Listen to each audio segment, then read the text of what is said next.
Assalamualaikum warahmatullahi wabarakatuh. Halo sahabat, bagaimana kabar Anda? Pasti baik kan? Di kesempatan kali ini saya akan menceritakan sebuah cerita misteri Gunung Lawu part 2 ya.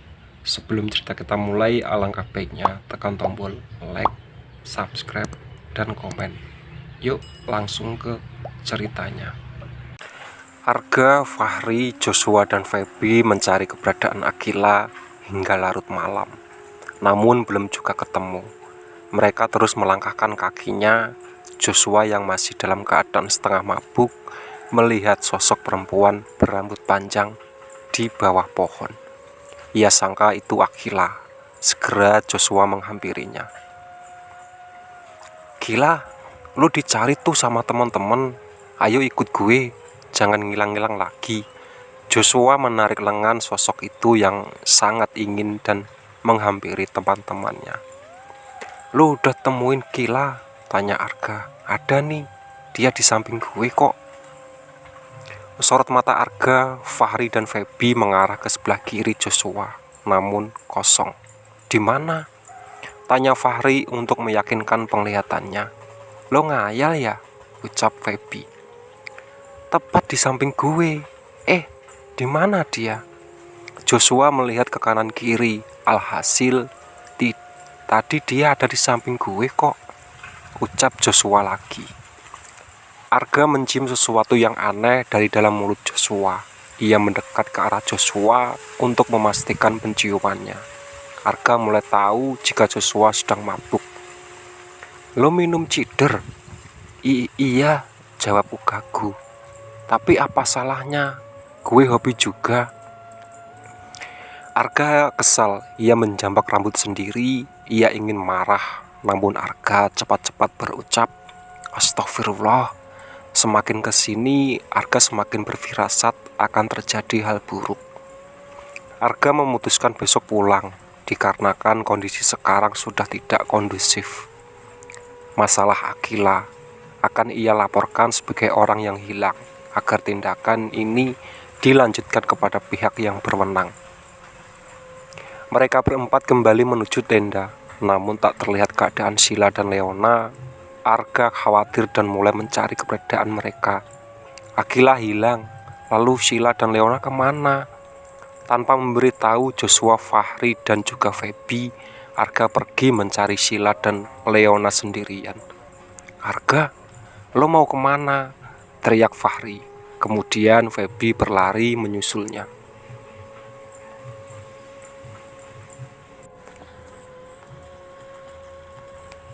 Mereka bersembunyi di gubuk tua tak berpenghuni.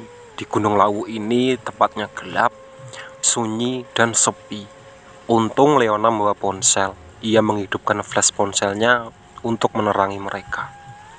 "Sila, gue takut. Tempat ini serem banget. Sumpah," rintih Leona. Sila berdecak. "Lo pikir gue enggak?" Sila memutar bola matanya, malas. Suara langkah kaki terdengar lagi. Sila dan Leona mulai ketakutan. Mereka segera bersembunyi kembali, melihat seorang kakek tua membawa sesajen dan obor penerangan jalannya. Seperti Sila kenal dengannya. Ia ingin membunuti kakek itu. "Aduh, stop Sil. Jantung sama kaki gue nggak sanggup lagi buat lari," keluh Leona. "Ya udah, sekarang lo telepon Arga, share lokasi sama dia," pinta Sila. "Di sini mana ada jaringan, Sil? Tuh lihat, jaringannya aja nggak ada gitu," ucap Leona sambil memperlihatkan ponselnya. Sila berdecak. Ia masih ingin mengikuti kakek tua itu. Sila penasaran, apakah memang benar kakek tersebut adalah kuncen yang pernah ia temui di kaki Gunung Lawu itu. "Kita bermalam dulu aja di sini," putus Sila. "Ah, gue takut kalau di gubuk tua ini. Serem." Seketika bulu kuduk Leona merinding. "Lo mau diam di sini atau nyusulin kakek tua itu sama gue?" Leona menggelengkan kepalanya. Ia sungguh tidak mau. Mending Leona bermalam di gubuk tua ini walaupun seram, daripada menyusul kakek tua itu yang belum jelas pasti apakah itu memang manusia atau bukan. Arga, ayo pulang ke tenda, kita udah jauh banget nih. Sebelum Sila dan Leona ketemu, gue gak akan balik, ucap Arga yang terus berjalan. Feby membututi dari belakang. Gue tahu nggak, tapi sebaiknya kita balik aja dulu ke tenda. Besok kita lanjutin pencariannya, pinta Feby.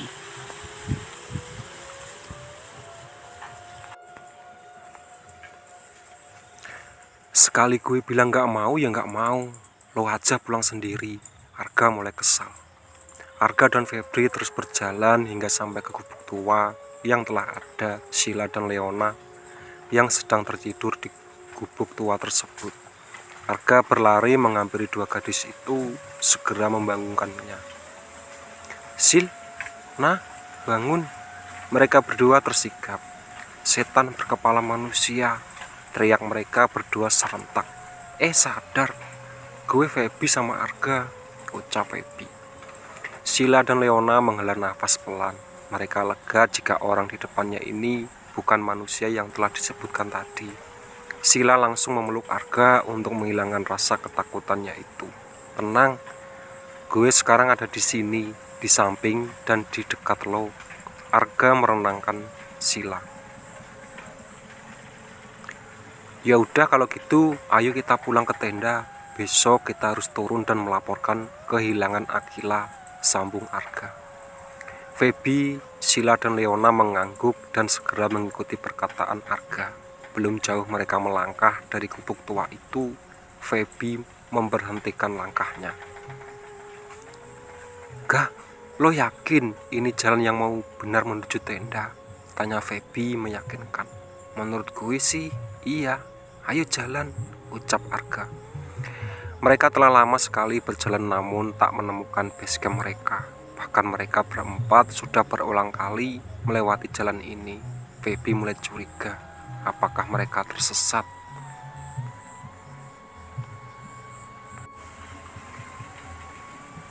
Gah, sampai kapan kita melewati jalan ini terus? Dari tadi jalan ini mulu, sampai gue inget, celetuk Feby. Gue yakin ini jalan yang benar, Feb, ucap Arga sambil memperhatikan keadaan sekitar. Sila melengkarkan lengannya di lengan Arga. Arga, lo serius? Ini jalan yang benar? Dering notifikasi ponsel terdengar dari saku celana Leona. Segera ia mengecek ponselnya.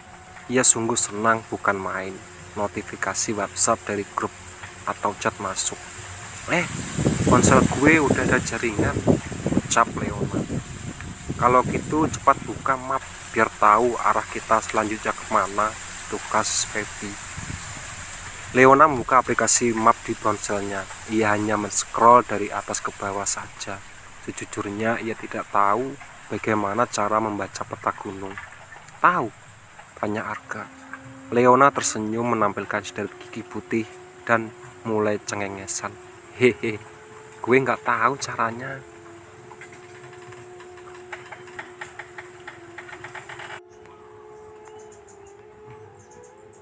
Ya elah nah, lo kan anak gadget.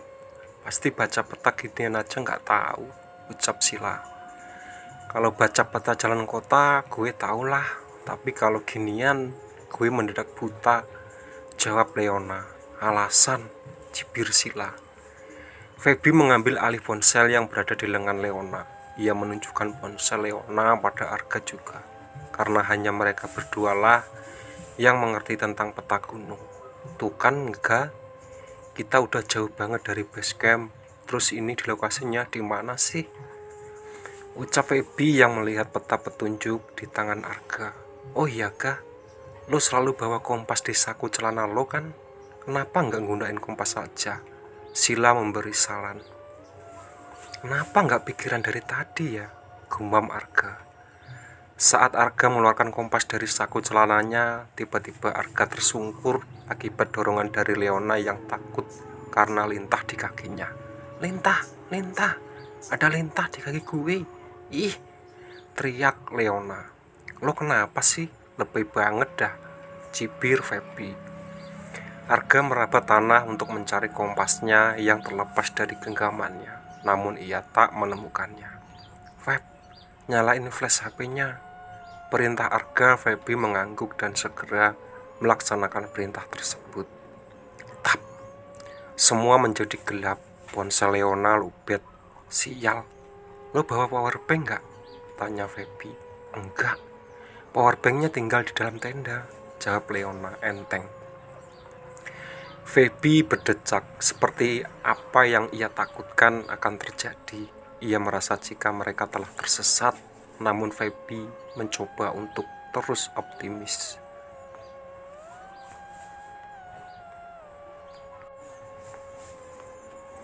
Entah mengapa malam ini terasa begitu sangat panjang. Itu yang dirasakan oleh 4 pendaki ini. Leona, Sila sampai kewalahan karena harus berjalan mencari arah sesuai yang masih ada di ingatan Feby, Arga tentang peta yang dibacanya. Tiba-tiba terdengar suara gemuruhan seperti orang yang berada di pasar. Apa mungkin ini di hutan Gunung Lawu? Ini ada yang jualan. Nah, terdengar lagi suara, gumam Sila. "Kalian bisa sampai ke sini gara-gara dengar ini?" tanya Feby. Leona dan Sila mengangguk. "Buang salah satu benda berharga kalian, bawa sekarang," sambung Feby sambil melempar jam tangan kesayangannya itu. Jam tangan itu pembelian dari almarhum ibunya yang sangat ia jaga. Namun apa boleh buat, demi keselamatan mereka. Arga langsung mengerti. Ia membuang apa saja yang dibawa saat ini, karena Arga pernah membaca artikel tentang pendakian Gunung Lawu. Jika terdengar suara gaduh seperti orang berada di pasar, maka buanglah benda yang dibawa, sama seperti apa yang dikatakan oleh Feby. Sila pun membuang gelang yang ia kenangkan, gelang mahal yang ia beli dengan mengumpulkan uang sendiri, tapi tidak dengan Leona. Ia hanya membawa ponsel bermerek Apple kesayangannya yang telah luput. Apakah dia harus membuang ponsel ini? Gak mungkin. "Nah, lo udah buang sesuatu?" tanya Feby. Leona sentak terkesiap, bibirnya kaku, tangannya dingin serta wajah yang memucat karena takut jika ia ketahuan tidak membuang apapun. Udah kok, ayo jalan," jawabnya terbata-bata. Feby mencium hal yang mencurigakan dan aneh pada diri Leona. Namun sudahlah, bukanlah Feby tak peduli. Ia hanya ingin membalut emosi karena sangat berbahaya untuk perjalanan saat ini. Setelah berpuluh meter melangkah, Arga berhenti mendadak, membuat Feby, Sila dan Leona saling bertubrukan di belakang Arga. Arga melihat sosok lelaki paruh baya sedang melakukan aksinya, memuja pohon di hadapannya. "Astagfirullah," ucap Arga spontan. "Ada apa, Ga?" tanya Feby.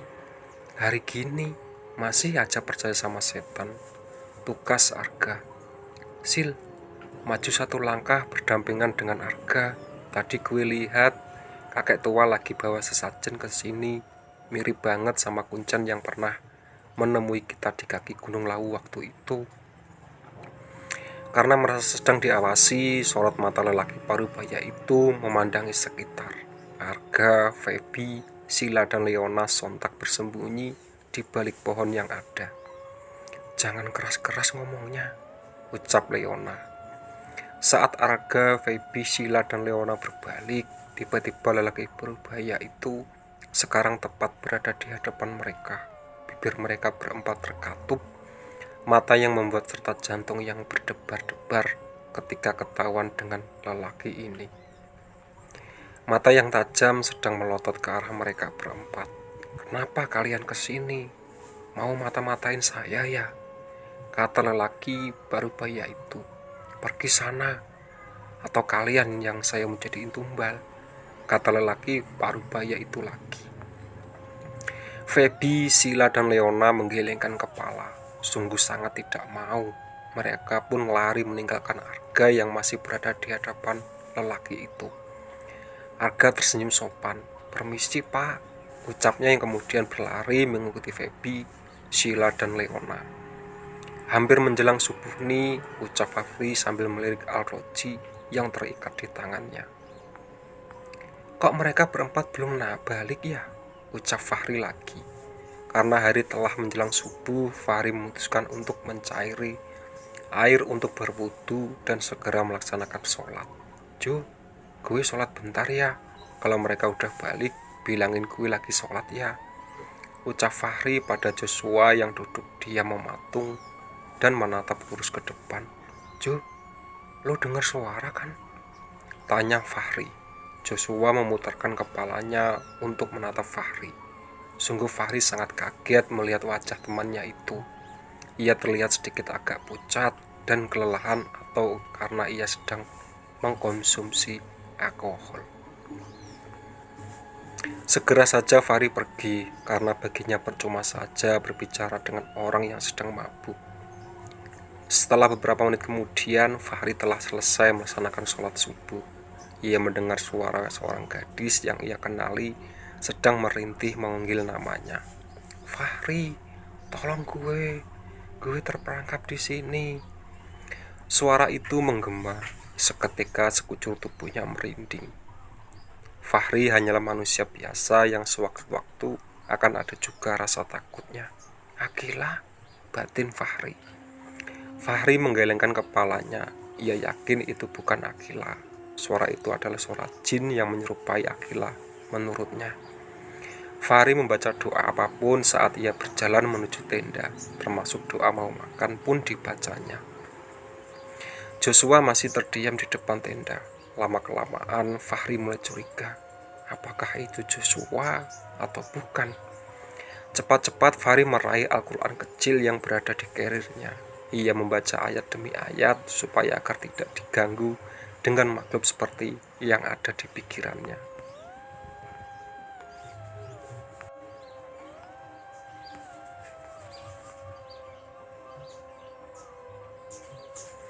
Deru nafas yang masih menggebu-gebu keempat pendaki itu terus berjalan tanpa tahu arah tujuan. Wah, gila banget dah orang itu, ucap Sila. Gue gak mau dijadiin tumbal, celetuk Leona. Lagian tujuan awal kita kesini buat apa sih? Buat motret dan menikmati pemandangan doang kan? Kok masalahnya jadi ribet gini? Rutuk Leona. Kalau bukan masalah kalung yang dipakai Akila waktu itu, kita gak akan mendapat masalah besar seperti ini, saut Feby. Kepala Arga berat, pusing mendengarkan celotehan para gadis itu. Arga berusaha untuk melarikan mereka agar masalah tidak semakin rumit. Sudah, kalau masalah diselesaikan lewat emosi, gak bakalan selesai. Cobalah pakai kepala dingin, ucap Arga yang membuat Feby, Sila dan Leona terdiam. Kalian di sini, tegur seorang pemuda yang tiba-tiba ada di hadapan mereka. Sila dan Leona ternganga melihat Fahri yang tiba-tiba di sini. Loh, sejak kapan di situ, Ri? Tanya Sila. Mari ikut saya, kita pulang. Ajak Fahri dengan wajah datarnya itu, yang kemudian berjalan diikuti oleh Sila dan Leona. Mana Joshua? Kok gak ikut loh? Tanya Leona pada Fahri, namun Fahri hanya diam. Febri mencekal lengan Arga yang hendak juga mengikuti Fahri. Ia mengatakan bahwa ada yang mencurigakan di diri Fahri. Namun Arga tak percaya. Fahri itu teman kita, bukan setan. Kasihan kan, dia udah jauh-jauh nyari kita sampai ke sini. Lanjut Arga. Kalau lo nggak mau diikutin kita ya udah, lo memang keras kepala, nggak bisa dilembutin. Ucap Arga sambil berjalan meninggalkan Feby yang masih tersayat hatinya akibat perkataan Arga. Feby menghela nafas beratnya. Ia berusaha memendam emosinya dalam-dalam. Lalu Feby juga mengikuti kemana Fahri akan membawa mereka.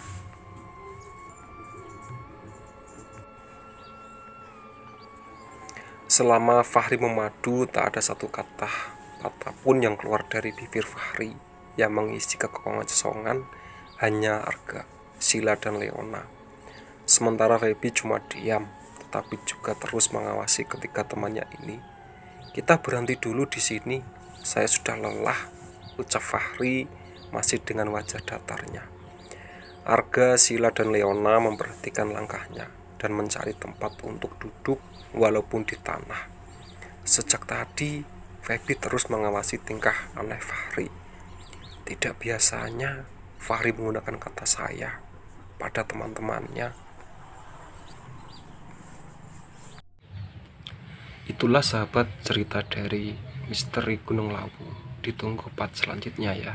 Oke, dadah.